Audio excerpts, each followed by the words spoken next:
Part to be concentrated. लक्ष द्या की आपण दोन प्रकारचे कन्सेप्ट पाहिले होते की जे रिझन आहे. काय सर रिझन आहे ते की बोर्स ऍटॉमिक मॉडेल जे आहे ते फेल होण्यामागं दोन रिझन्स आहेत. एक आहे डी ब्रॉग्लीज पॉस्टुलेट्स किंवा प्रपोजल, त्याला आपण प्रपोजल म्हणतो. डी ब्रॉग्लीने फक्त एकच फॉर्म्युला एक्सप्लेन केला, तो लॅम्बडाच्या फॉर्म मध्ये होता. कसा होता तो? Lambda equal to h upon h m v म्हणजे मोमेंटम. हा फॉर्म्युला एक्सप्लेन केला. आज आपल्याला पाहायचं आहे हायझेनबर्ग न काय. हायझेनबर्ग न ज्यावेळेस हायझेनबर्ग असा एखाद्या विचारामध्ये होता मोमेंटम मध्ये आणि व्हेलॉसिटी मध्ये किंवा पोझिशन मध्ये, त्यांना तो पंख्याखाली झोपलेला होता. आता 1927 च्या जवळपासचा काळ असेल तो, तर त्यावेळेस पंखे वगैरे होतेच ना. आता जवळपास आहे ना 1927 म्हणजे जास्त नाही काही. मग फॅन वगैरे होते, तर फॅन वगैरेच्या काळामध्ये तो असा बसला होता एका ठिकाणी, आणि एका ठिकाणी बसल्यावर त्याने काय केलं, त्यानं त्या फॅनच्या इकडे पाहिलं आणि नंतर मग तिचं ऑब्झर्वेशन सुरू झालं. कारण कसं आहे, सायंटिस्ट लोकांचा दिमाग शांत राहत नाही ना कधीच. मग त्यानं काय केलं, ते फॅनच्या इकडे बघून त्यानं एक असं निष्कर्ष काढला किंवा आता आपण तो पत्ता जे आहे त्या पत्त्याची पोझिशन एकदम फिक्स करून ठेवू की हे पत्ता एवढा इथं येणार, इथं येणार. तर तो कन्फ्युज झाला की आपण एका वेळेस त्या पंख्याच्या पत्त्याची पोझिशन आणि त्या पंख्याची स्पीड हे मेजर करू शकत नाही. म्हणजे त्यानं मग प्रिन्सिपल काढलं की एखाद्या वेळेस आपण एखाद्या ऑब्जेक्टची पोझिशन किंवा एखाद्या ऑब्जेक्टची स्पीड म्हणजे व्हेलॉसिटी मेजर करू शकत नाही. म्हणजे we can not determine accurately the position and the velocity of the object. मग व्हेलॉसिटी ऑब्झर्व करू शकत नाही, तर मग मोमेंटम ऑब्झर्व करू शकत नाही आपण. का बरं? कारण momentum is the product of mass and velocity. आता मास तर ते पंख्याचं कॉन्स्टंटच आहे, मासवर फरक पडणार काय? म्हणजे व्हेलॉसिटी जर आपण एकदम ॲक्युरेटली सांगू शकत नाही, तर आपण त्या पंख्याची स्पीड सुद्धा ॲक्युरेटली सांगू शकत नाही. मग त्याने एक प्रिन्सिपल काढला की it is impossible to determine accurate speed and accurate position simultaneously. एकाच वेळेस आपण त्याची पोझिशन आणि त्याची स्पीड आपण सांगू शकत नाही. मग त्या हिशोबाने त्यांनी एक प्रिन्सिपल मांडलं. त्या प्रिन्सिपलचं तुम्हाला स्टेटमेंट मी कालच लिहून दिलं होतं. आता त्याचं म्हणणं आहे की समजा कसं आहे की जो एरर असते, एरर, आता एरर म्हटल्यापेक्षा त्याला अनसर्टनिटीला काय म्हटलं आपण? एरर, चेंज, स्मॉल चेंज, त्याला काय म्हणतो आपण? Small change.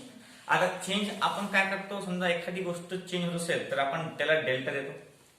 तर मग डेल्टा एक्स त्याने घेतलं कशाला? पोझिशनला, म्हणजे पोझिशन मध्ये येणारा एरर.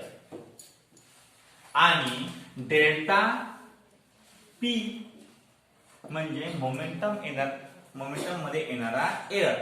हा always greater than or equal to असते एच अपॉन 4 पाय.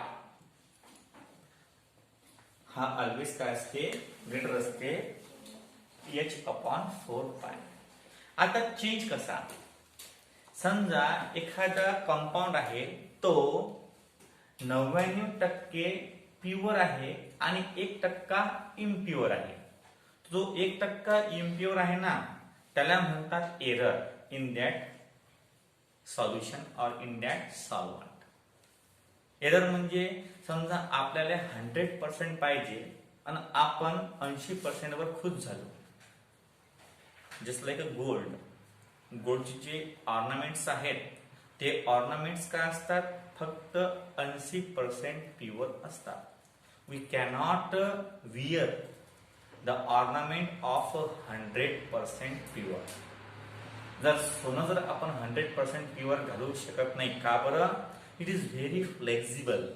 ते कधी पडेल ते सांगता येत नाही. म्हणून त्यामुळे काय करतात? 20% इम्प्युरिटी ऍड करतात आणि त्यामुळे ते कडक बनवतात. and we can wear the necklace of gold the mangalsutra of gold, असे अलग अलग प्रकारे तुम्ही ते घालू शकता. मग तशाच प्रकारचं काय आहे ते, तो 20% जे आहे की जो इम्प्युअर सबस्टन्स आपण ऍड केला त्याला म्हणतात एरर.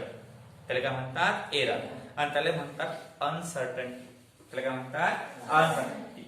मग आता काय म्हणते की error in the position, error in the position and error in the momentum, error in the position and error in the momentum is always greater than or equal to h upon 4 pi.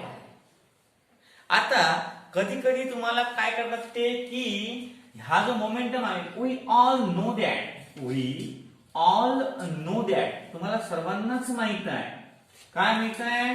No that a momentum equal to the product of mass and velocity according to the, म्हणजे न्यूटननं second law काढण्याच्या पहिले momentum explain केलेला आहे. Momentum काय केलेला आहे? Explain केलेला आहे कोणा? न्यूटननी. मग अकॉर्डिंग टू धिस लॉ मग काय होणार? The error in the momentum equal to mass of the object remains constant. Mass of the object काय असते? कॉन्स्टंट. मग चेंज कशामध्ये होणार फक्त? मग याला आपण असं लिहू शकतो काय?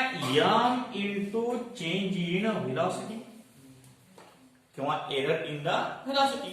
आता ही जी व्हॅल्यू आहे एरर इन द मोमेंटम, ही व्हॅल्यू आपल्याला या मोमेंटमच्या ठिकाणी पुट करायची आहे.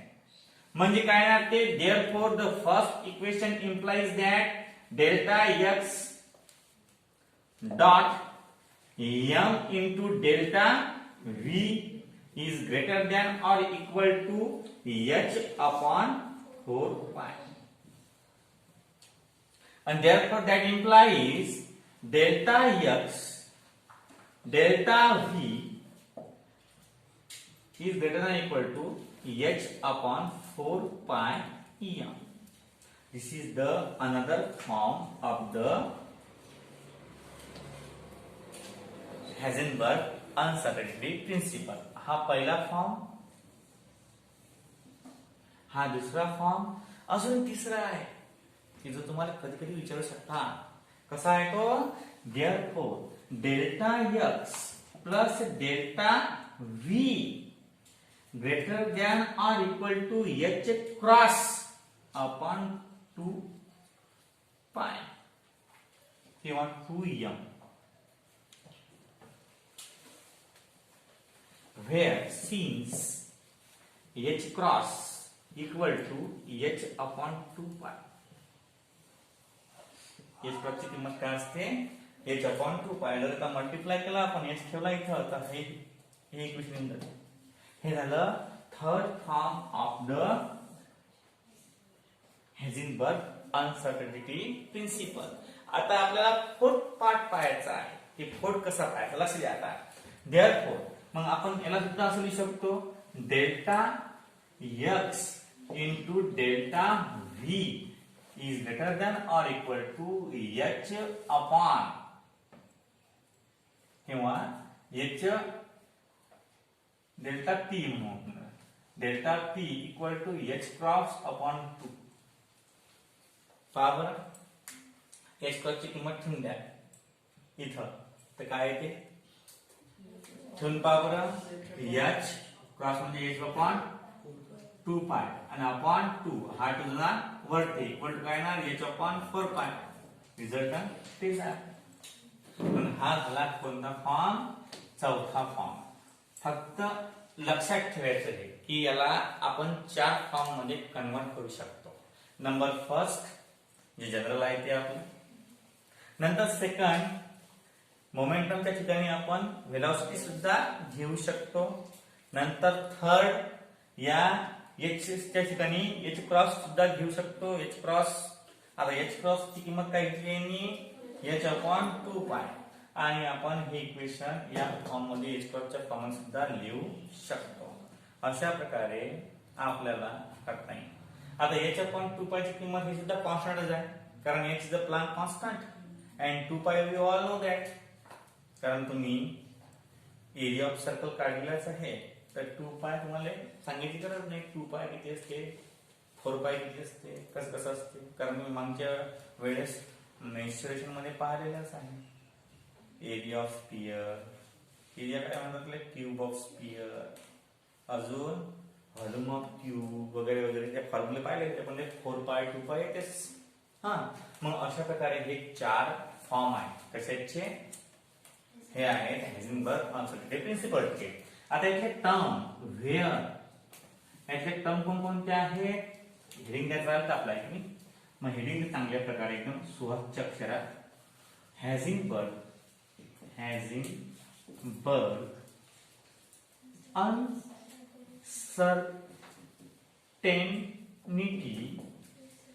Principal.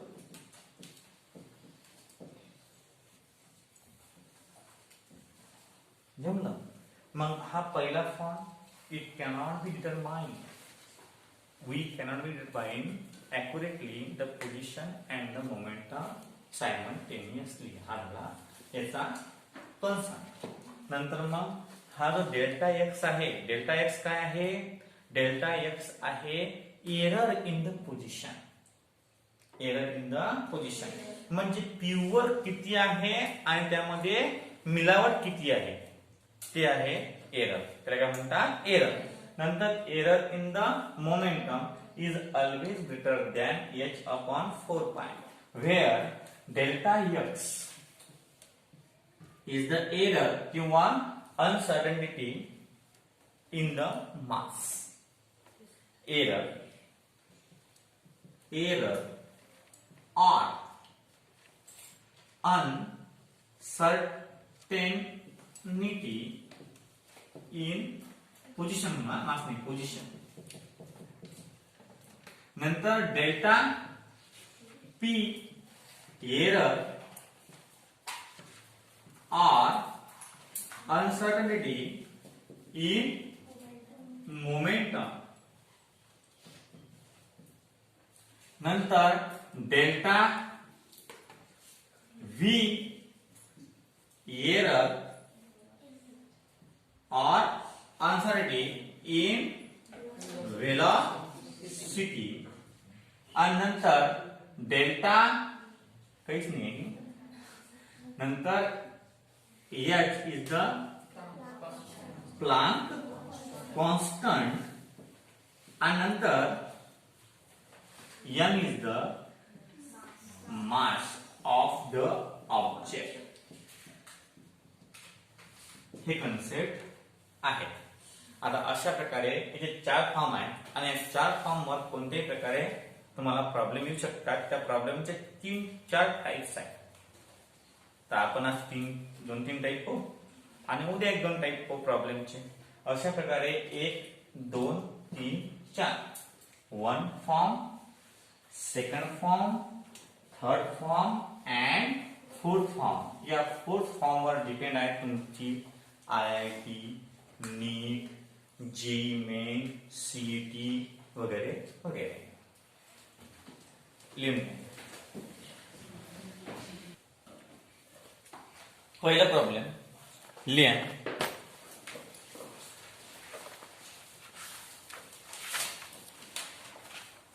An electron has a speed of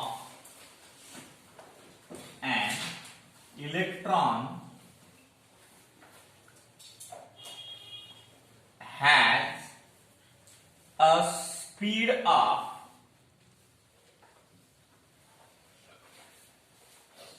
4 into 10 to the power 5 meter per second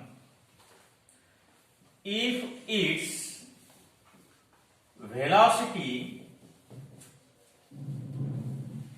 is accurate up to 10%. Calculate the uncertainty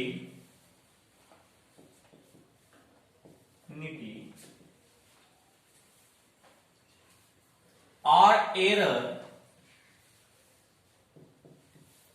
in position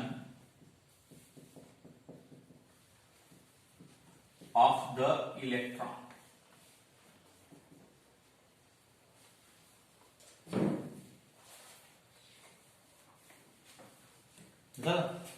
आता हा जो शब्द आहे लक्ष द्या, हा शब्द आहे its velocity is accurate up to 10%.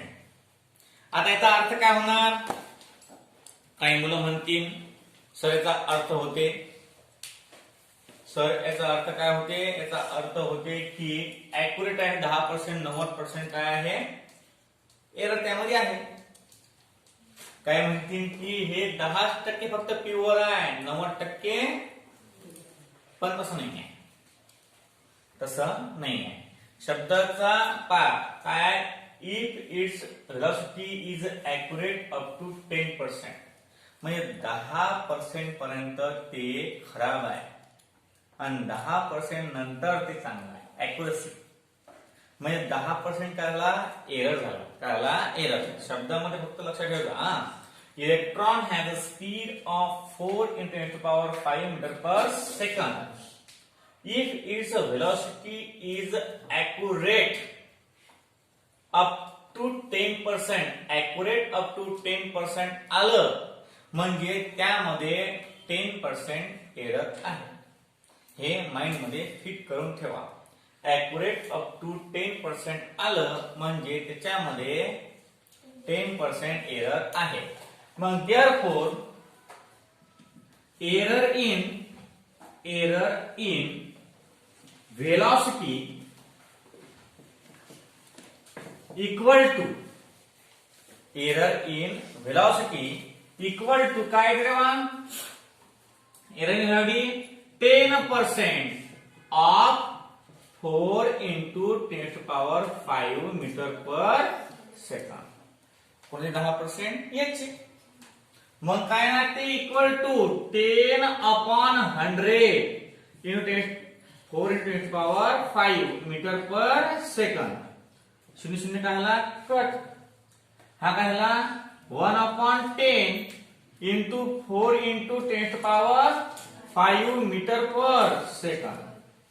आता हा वर गेला काय होईल? मायनस, म्हणजे 5 मधून 1 गेला 4, म्हणजे 4 × 10⁴ मीटर पर सेकंड. हे झालं याच्यामध्ये एरर. म्हणजे एरर इन व्हॅल्यू म्हणजे डेल्टा व्ही ची किंमत आपण काढली. व्ही च्या किमतीवरून काय काढली आपण? डेल्टा व्ही ची व्हॅल्यू आपण काढली. नंतर पहा याच्यामध्ये आता आपला फॉर्म्युला काय आहे? वी हॅव, तुम्हाला सरच माहित असतं, वी नो काय आहे? Delta x into delta v equal to h/4π. लक्ष द्या, एम 4π येणार ना, कारण व्हेलॉसिटी आहे ना. मग आता इक्वल का बरं घेतो सर तुम्ही? तर हे गणितामध्ये अप्रोप्रिएट असतेच ना. तर कसं आहे, एक तर ग्रेटर दॅन असेल, एक तर इक्वल असेल. आपण इक्वलची व्हॅल्यू काढायची, जर त्यापेक्षा ग्रेटर दॅन असेल तर आपलं उत्तर ठीक. तुम्हाला म्हणतात सर जर 2 उत्तर असेल मग काय करायचं? तसं ते मूर्ख नाही आहेत समोरचे माणसं, ते बरोबर उत्तर देतात. हा पहा, मग आता किंमत टाकून द्यायची काय ना? Delta x into 4 × 10⁴ equal to x किंमत काय आहे? 6.62 × 10⁻34 अपॉन 4 × 3.14 × m ची व्हॅल्यू. मास ऑफ इलेक्ट्रॉन किती असते? 9.1 × 10⁻31 मायनस 1 काय असते? मायनस. मग आता हा वरतीला काय होईल? प्लस. मग डेल्टा एक्स इक्वल टू, पहिल्यांदा आपण पेनाने करू याचा. पहा 6.62 × 10⁻34 अपॉन 4 इंटू, आता 4 नंतर मल्टिप्लाय केले 3.14 ला तर 12.56 येते, आणि इंटू 9.1 × 4 डबल हाफ इंटू हा 4 31 मधून गायब केला, किती राहते? 27 म्हणजे 10 to power -37. जमलं. नंतर delta x equal to 6.62 into 10 to power 27 गेले तर वरती प्लस होतील 7 10 to power 7 -7 येणार की प्लस येणार आहे -7 अपॉन 9 × 36 आणि 4 × 4 म्हणजे 12.36 into 36.4. जमलं. आता हे जर कॅल्क्युलेशन केलं तर तुम्हाला काय भेटून जाईल?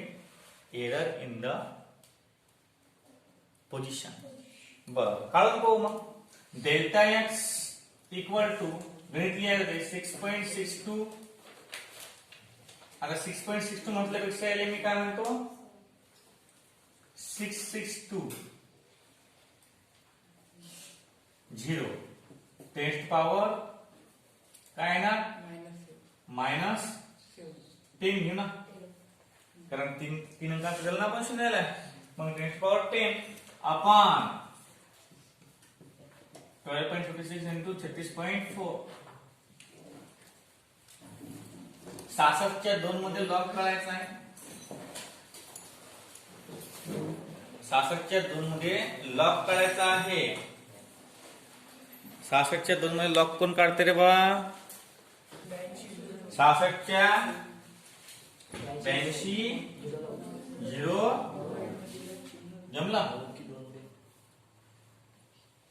82 0 2 आहे की 82 9 आहे? 9 आहे काय? 9 जमलं. हे असंच होऊन जायचं एवढं वजाबाकीसाठी. खालचं घ्या. त्याचा कॅरेक्टर किती आहे? 1 पॉइंट. त्याचा कॅरेक्टर किती आहे? 1 पॉइंट. 12 च्या 5-6 मध्ये लॉग बघा पहिले. 12 च्या 5-6 मध्ये तुम्हाला नवीन सिस्टीम सांगतो मी काय करायची. तर असं नाही पाहायचं. हा 0 9 आणि 90 आणि नंतर 36 च्या 4 मध्ये बघा. 36 च्या 4 मध्ये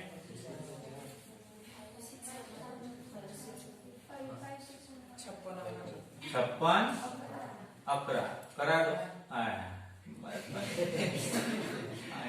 56 11 हा पुढे हा 1 10 हा 0 आचला 1 16 आचला 1 6.2 जमलं. आता हे करायचं -2.6601. 9 1 गेला 8 राहिले 0 0 गेला 0 12 6 गेले 6 आजचं वापिस 1 16 च्या 08 मध्ये अँटी बघा.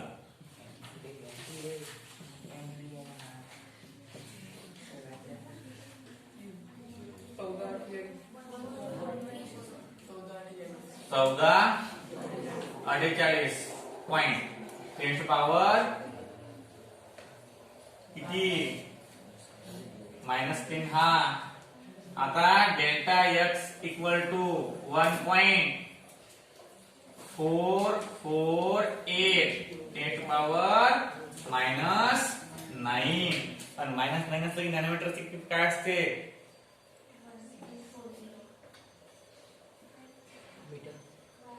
मीटर से nanometre ray.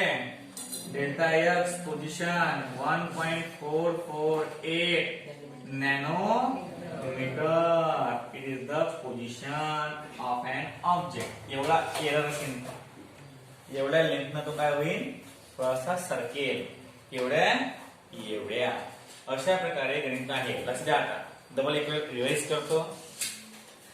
An electron has a speed of, me revise करतो तुम्ही लिहून घ्या. An electron has a speed of 4 × 10⁵ metre per second. एका इलेक्ट्रॉनची स्पीड तुम्हाला दिलेली आहे. If its velocity is accurate up to 10%. त्याची velocity accurate आहे किती पर्सेंट? 10% accurate आहे. म्हणजे एरर आहे. तो कशामधला एरर आहे? velocity मधला एरर आहे. म्हणजे 10% ऑफ velocity. मग 10% ऑफ velocity पहिले व्हॅल्यू काढली आपण. We know that the Heisenberg uncertainty principle कोणता आहे? तो हा आहे. Delta x into delta v equal to h upon 4 pi m. नंतर delta x into 4 in 10 power 4 equal to calculation केलं आपण आणि कॅल्क्युलेशन करून काय आलं उत्तर आलं. हे झालं एरर इन द पोझिशन. आपल्याला हे प्रॉब्लेम सॉल्व्ह करता येते. आता आपण सेकंड प्रॉब्लेम घेऊ. चला लिहा. सेकंड प्रॉब्लेम आहे आपल्याजवळ अलग टाईपचं थोडंसं.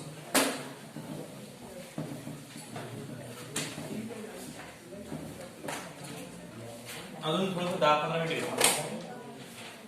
The error in the position and velocity लिहा. The error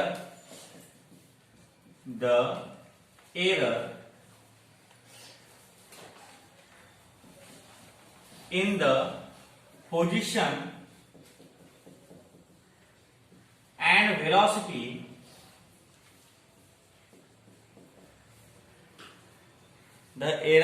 the position and velocity of a moving particle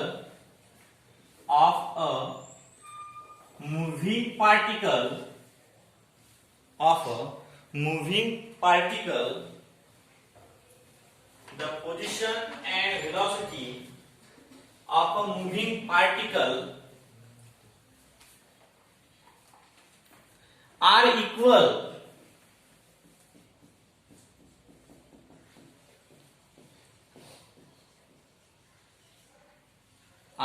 equal then calculate the error in its momentum. Then calculate the error in its momentum.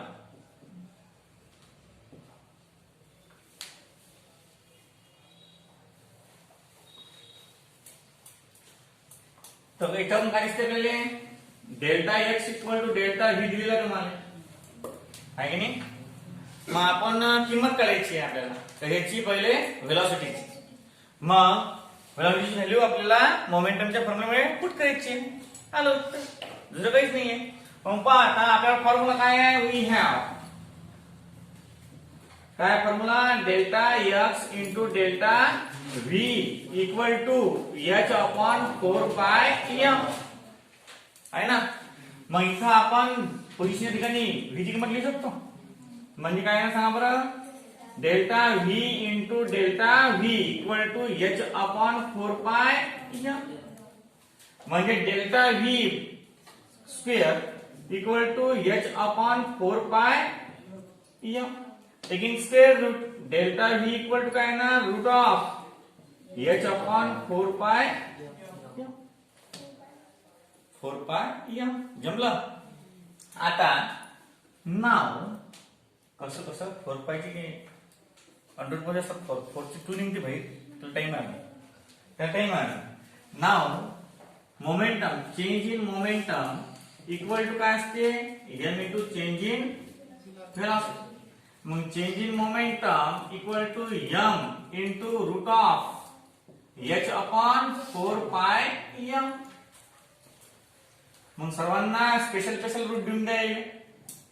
Delta p equal to m into root of h upon 2 root of pi root of m. Root of m इथं root of m हा root मध्ये m. जमलं. कसं समजलं काही की नाही. हे एम ला आपण लिहू शकतो काय root of m into root of m. हा रूट ऑफ एम आणि रूट ऑफ एम कॅन्सल करायचे रूट ऑफ एम. मग काय ना delta p equal to root of m h upon 2 root of pi. म्हणजे काय ना delta p equal to half full root of m h upon and this is our change in momentum. लक्षात घ्या. कसं आहे समजलं तुम्हाला. हे काय म्हणते पहा. The error in the position and the velocity of the moving particle are equal. The error in the position and velocity of the moving particle are equal, then calculate the error in its momentum. तुम्हाला position मधला error आणि velocity मधला error दिलेले आहेत, त्यावरून तुम्हाला calculate करायचा आहे की मोमेंटम मध्ये असणारा एरर किती आहे. मग काय ना गिवन काय आपलं delta x equal to delta v. We have delta x into delta v equal to h upon 4 pi m. मग देअरफॉर डेल्टा व्ही का बरं delta x equal to delta v आहे. मग डेल्टा एक्स ठिकाणी आपण काय लिहिलं डेल्टा व्ही. मग delta v into delta v याला हात नाही लागायचा, याला हात लावला की भाऊ होती. हा हे तर ठेवायचं. मग टेकिंग स्क्वेअर रूट आले किती. मग पुढे बा we know that according to Newton's the momentum is the product of mass and velocity. मग therefore change in momentum equal to product of mass and change in velocity. मग therefore काय केलं आपण व्हेलॉसिटीची व्हॅल्यू काढली, आपण ते पुट केली. Calculation तुम्ही कसे करू शकता. हा एम बाहेर आहे, अंदर आहे, म्हणजे अंडर एम राहील. या पुढचा 2 बाहेर निघणार. तुम्ही कॅल्क्युलेशन कोणतेही करून उत्तर तुमचं काय आलं पाहिजे, हे आलं पाहिजे. याला म्हणतात सेकंड टेक. मग तुम्हाला किमती दिलेल्या नसतील पण तरीही तुम्हाला चेंज इन मोमेंटम ते विचारतील. चेंज इन मोमेंटम तुम्हाला ते विचारतील. हे आली सेकंड टाइपची. आता हे जे 2 टाइप झाल्या पाहिल्या आपण, या 2 टाइप नंतर मग आपण पुढचा टॉपिक उद्या घेऊ. या 2 टाइपवर जेवढे प्रॉब्लेम असतील तुमच्या जिमच्यावर जेवढे बुक असतील नीट वगैरे चे त्यामध्ये पहिला प्रश्न तर हाच आहे की हायझेनबर्ग अनसर्टेनिटी प्रिन्सिपल मध्ये हे रिलेशन कसं आहे. जो आपलं पहिलं वाक्य आहे की नाही ते पहिलं वाक्य, आणि त्यात तुम्हाला मी 4 फॉर्म सांगितले. त्या 4 फॉर्म पैकी कोणताही असो तो हायझेनबर्ग प्रिन्सिपल आहे. बस आजसाठी एवढंच. उद्या आपण नेक्स्ट टाइप पाहू.